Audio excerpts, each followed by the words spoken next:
आणि मुंबईकरांसाठी एक महत्त्वाची बातमी आहे। आठवड्याच्या पहिल्याच दिवशी पश्चिम रेल्वेची वाहतूक विस्कळीत झाली आहे। बोरिवली स्थानकामध्ये ओव्हरहेड वायरमध्ये तांत्रिक बिघाड झाला आणि या तांत्रिक बिघाडामुळे फलाट क्रमांक 1 आणि 2 वरील सेवा ठप्प झाली आहे। पश्चिम रेल्वेची वाहतूक पाऊण तास उशिराने सुरू आहे, त्यामुळे कामावर जाणाऱ्या चाकरमान्यांना मोठा त्रास सहन करावा लागतोय।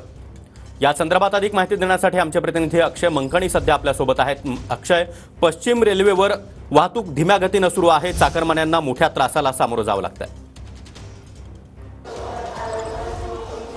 सागर, नक्कीच आठवड्याचा पहिला दिवस आहे आणि आज संपूर्ण पश्चिम रेल्वेवरची वाहतूक जी आहे ती विस्कळीत झालेली आहे। बोरिवली रेल्वे स्थानकावरतून रेल्वे स्थानकाच्या फलाट क्रमांक 1 आणि 2 मध्ये 2च्या ओव्हरहेड वायर जे आहे त्याच्यात तांत्रिक बिघाड झाल्यामुळे संपूर्ण वाहतूक व्यवस्था जी आहे ती विस्कळीत झालेली आहे। सध्या आपण गोरेगाव या रेल्वे स्थानकावरती आहोत आणि आपण पाहू शकतो की अप डाऊन मार्गाची जी रेल्वे लाईन आहे ती विस्कळीत झालेली असल्याचं पाहायला मिळतंय। फलाटावरती प्रवाशांची गर्दी वाढताना आपल्याला पाहायला मिळत आहे। सकाळची वेळ आहे, चाकरमानी कामासाठी जात असतात आणि त्यातच प्रवाशांना जो आहे तो त्रास जो आहे तो पहिल्याच दिवशी, आठवड्याच्या पहिल्याच दिवशी सहन करावा लागत असल्याचं आपल्याला पाहायला मिळत आहे। रेल्वे प्रशासनाकडनं, पश्चिम रेल्वेकडनं सांगण्यात आलं ही तांत्रिक बिघाड जी आहे ती पुढच्या अर्ध्या तासामध्ये दुरुस्ती करण्यात येईल आणि त्यानंतर वेळापत्रकानुसार रेल्वे वाहतूक जी आहे ती सुरळीत होईल अशी माहिती जी आहे ती रेल्वे प्रशासनाकडनं देण्यात आलेली आहे। सागर, बरोबर आहे।